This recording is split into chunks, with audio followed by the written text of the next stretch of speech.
Now on KOAM News at 6, Homeland Security agents raid a Joplin food distribution center in an illegal migrant worker investigation. Plus, an area healthcare provider offers a controversial COVID-19 treatment regimen. And the University of Kansas Health System sees a rise in youth COVID long hauler cases. The 4 states' most watched news starts now.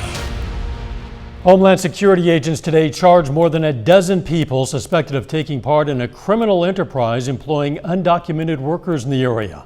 This is KOAM News at 6. The indictment alleges that 17 of the 19 people charged were part of the enterprise that smuggled Mexican, Guatemalan, and El Salvadoran nationals into the U.S. illegally. One of the people charged is Jose Bravo of Claremore, Oklahoma, who owns specialty food distribution in Joplin and several Mexican restaurants in Kansas, Missouri, and Oklahoma, including El Charro, El Chorrito, and Playa Azul. Today, Homeland Security raided specialty foods. Other people in the area named in the indictment include Jose Razo of Carl Junction, Anthony Dahl of Guatemala but living in Joplin, Miguel Terran Martinez of Joplin, and Ramon Moreno Hernandez of Mexico living in Nevada. You can find more information on our website, KOAMnewsnow.com.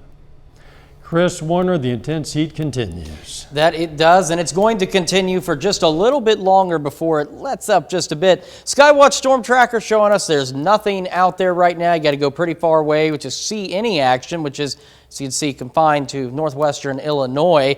Heat advisories remain in effect through 7 o'clock tomorrow, and that is because of those heat indices which are up there. Temperatures across the region, as you can see, still sitting up pretty high, 94 Joplin, 98 Wichita.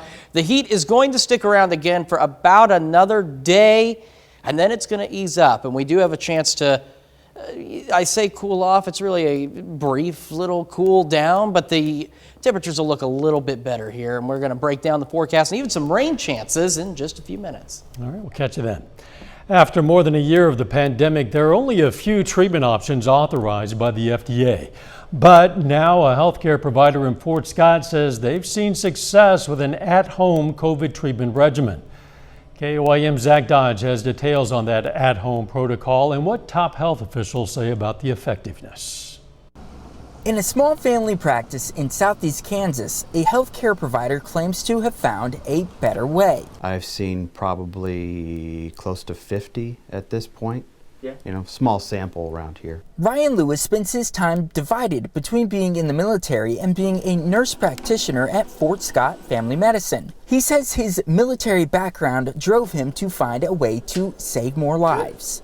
I'm not a put myself type of person out there, but when family or friends or people you know die. Now he claims to have found a way to treat COVID-19 so patients don't land in the hospital. A lot of this at the first came from Dr. Peter McCullough down in Texas. He prescribes vitamin C, D3, and zinc, as well as medications like aspirin and berberine when symptoms are mild. If they get more severe, he adds prescription medications, including ivermectin and hydroxychloroquine. Then he monitors their progress. Of the roughly 50 patients he's treated, only 1 has been hospitalized, 2 had to go to the ER. That's it. Everybody else has had complete and full recovery. But many parts of the protocol are not backed up by the nation's top disease experts. The National Institutes of Health say there's not enough evidence to support vitamin supplements' effectiveness in preventing or treating COVID. It's the same for all of the medications in the protocol, with the FDA specifically warning not to use ivermectin or hydroxychloroquine. They say ivermectin can have dangerous interactions with other medications even when taken at normal doses, and that hydroxychloroquine has been linked to serious heart rhythm problems and other safety issues. How confident are you in there not being adverse side effects? So let's not get into a political discussion because that's not what this is about. Right. But from what I have seen, I can't argue with the results. From what I hear from other providers that have done the same thing with a much larger patient base and good results, I can't argue with that. In Fort Scott, Zach Dodge, KOAM News. We're going to have a more in-depth breakdown of what Lewis uses in the protocol and what other experts say about them in our website later tonight. That's KOAMnewsnow.com. Pitt State is reporting COVID-19 numbers again. Officials say testing began on August 13th with move-in weekend. Of the 817 students who moved in, 635 met the university's guidelines to not have to be tested. Of the remaining students, 3 tested positive. Since classes began on the 16th, there have been 9 positive cases with 17 students in isolation. The University of Kansas Health System says it's treating several children and teens dealing with long-lasting effects from COVID-19. Reporter Sheree Honeycutt has more.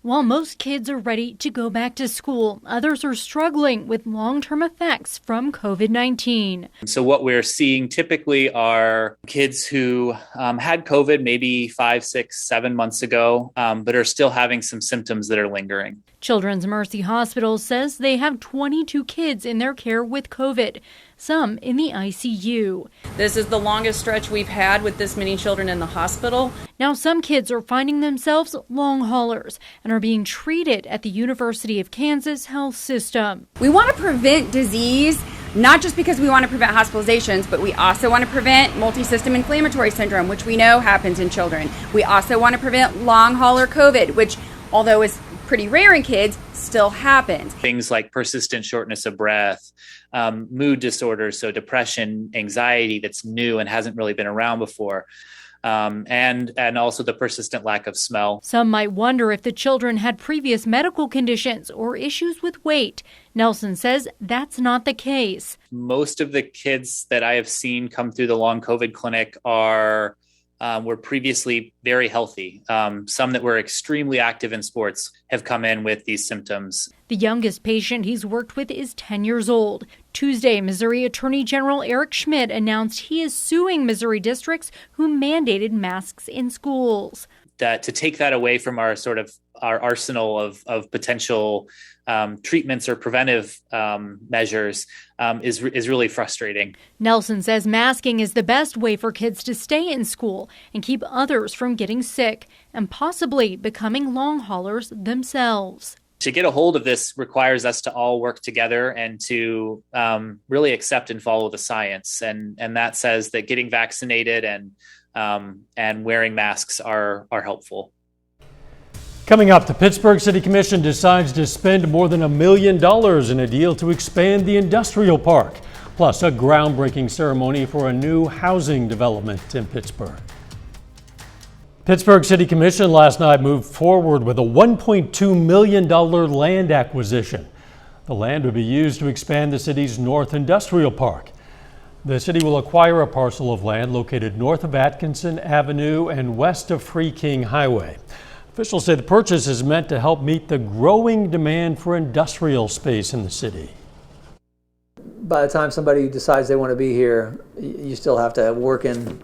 We have to purchase land, develop land, and that takes a long time and a lot of money. So to have sites ready to go and a piece of land that's big enough that theoretically we can have multiple sites on there, it's just a big advantage for us and something we've been trying to do for a long time. We're very lucky to get this one done. Officials say the parcel of land is nearly 200 acres. Another bit of development news out of Pittsburgh. Crews today broke ground on a new residential area. 3P Development Group out of Bryant, Arkansas began work today on the Villas at Creekside, a community for people 55 years old and older. When it's finished, it'll include 29 2- or 3-bedroom villas and outdoor amenities, including bocce ball and pickleball courts, a dog park, and outdoor gym. We're excited about this project. We like Pittsburgh. We think Pittsburgh is on the verge of really taking off and being a model community for other communities in rural America who are looking to prosper and grow. The $12 million private development will be located south of East 4th Street near Pittsburgh High School. Later, the Nevada Tigers look to build on last year's momentum heading into this season.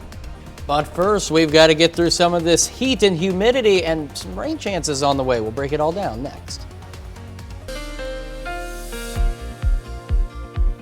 Well, to say it's been toasty over the last several days is barely enough of a word to describe it. It's been hot, it's been humid, and that's kind of been the trend across the air. That's why we have heat advisories. Thankfully, they run out tomorrow at 7 o'clock. Until then, though, toasty is the word to use. We made it up to 93 yesterday. Temperatures dropped off into the mid-70s overnight, and then they climbed again on this little roller coaster graph, making it up into the mid-90s for today. Sunny conditions at 7th and Range Line. You can definitely tell that it looks nice. You just can't tell that it's this warm still. 94 is what we're sitting at the Joplin Regional Airport. Feels like it's 100. Dew point's still up there at 70. Humidity's not so bad, but it's that dew point that's really kind of killing us right now. Temperatures across the region still looking about the same. We've got mid to upper 90s as you head into southeast Kansas. Check out Sedan, the 8th Center, still pretty toasty, 98, 97 respectively. Those dew points I mentioned, they're not as high as they were, say, last week at this time, but they're still up there in the 70s, which that makes it feel like it's a little bit muggy, almost to soupy, but not quite that high. But that's still leading to these heat indices. We're still in the hundreds in southeast Kansas and still some hundreds, upper 90s on the southwest Missouri side. So tonight what we're going to do is we're going to cool off, if you can call it that, through the evening. We're going to dip down into the 80s by midnight. We're looking at overnight lows in the mid-70s for most of us. There's that heat advisory again, runs until tomorrow at 7 o'clock. Skywatch Storm Tracker, nothing in our area. You got to go pretty far out where they've been dealing with some severe weather up in Illinois, but nothing like that in our area. But we are tracking some developments in the region. We've got the heat advisory continues through Thursday.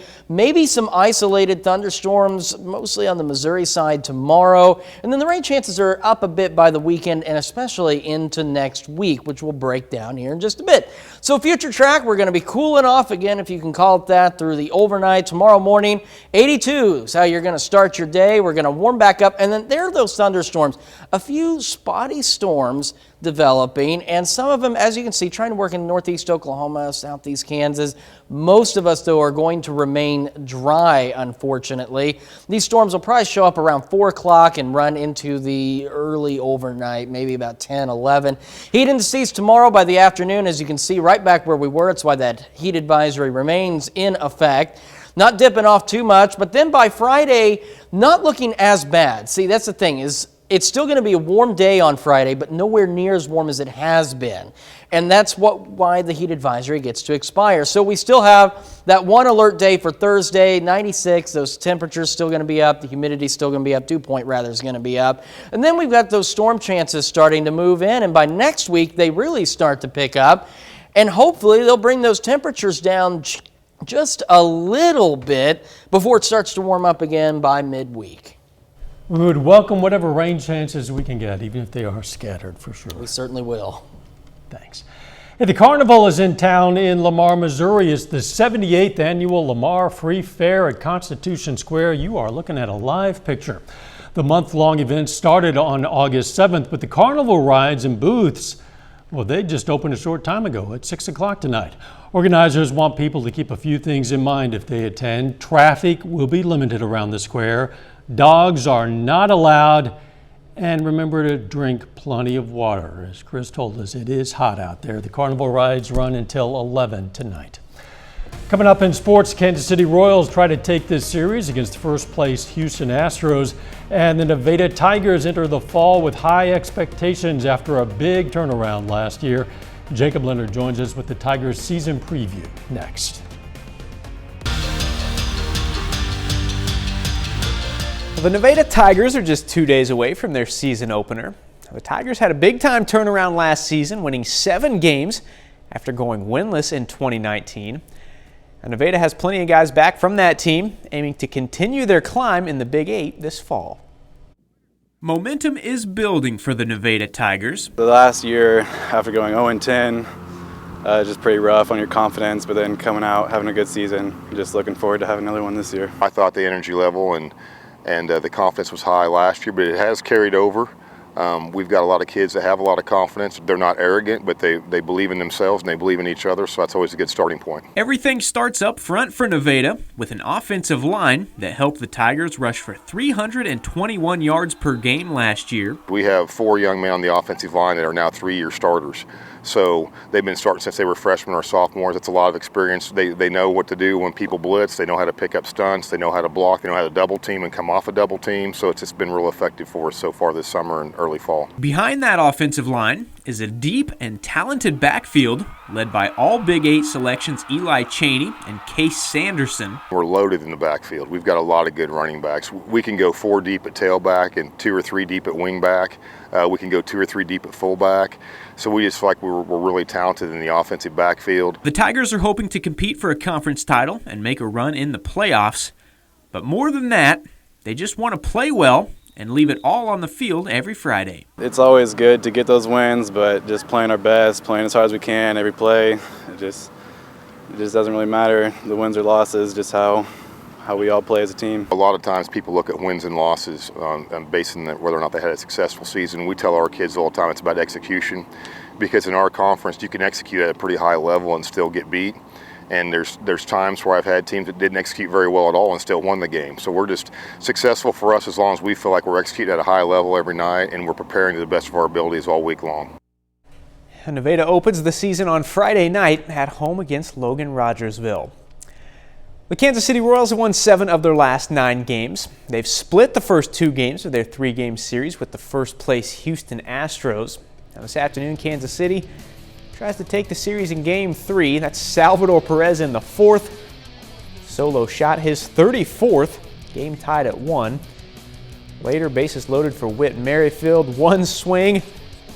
He clears them up. Grand slam from Merrifield. This game goes to extras. Bottom of the 10th, still tied up. Jake Myers off the pitcher. That's enough to allow Alex Bregman to score the winner for Houston. Astros take the series from Kansas City 6-5.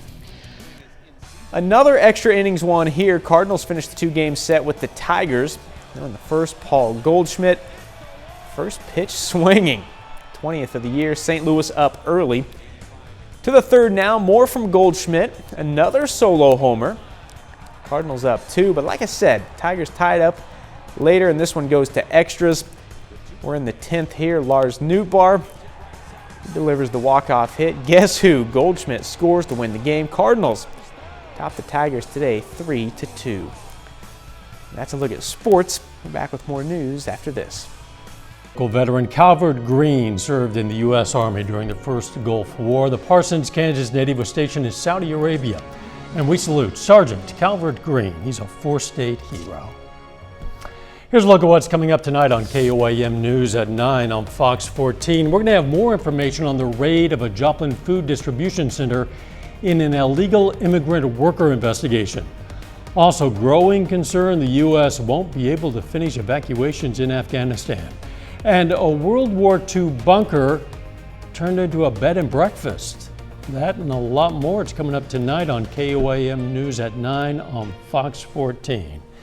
In the meantime, we have to put up with this intense heat for at least a bit longer, Chris. We do, unfortunately. At least the next 24 hours or so. Make that 25 hours. Heat advisory through tomorrow at 7 o'clock, and that's why these are heat indices for tomorrow in the lower 100s for most of us. But there is some relief on the way in the 7-day forecast. Might see a spotty shower storm on Thursday, and then a few more storm chances through the weekend and early next week. Bring on the rain, bring on the cooler temperatures. Highs even in the high 80s would be welcome for sure. Final sports note. We told you yesterday Yadier Molina signed a 1-year contract extension with the Cardinals. He announced today that next year will be his final season playing in the major leagues. 19 years. Great career for Yadier Molina. No doubt. 19 years. He started young and he's continuing longer than most for sure. Thanks for joining us. We'll see you right back here for KOAM News at 10. Let's make it a great evening.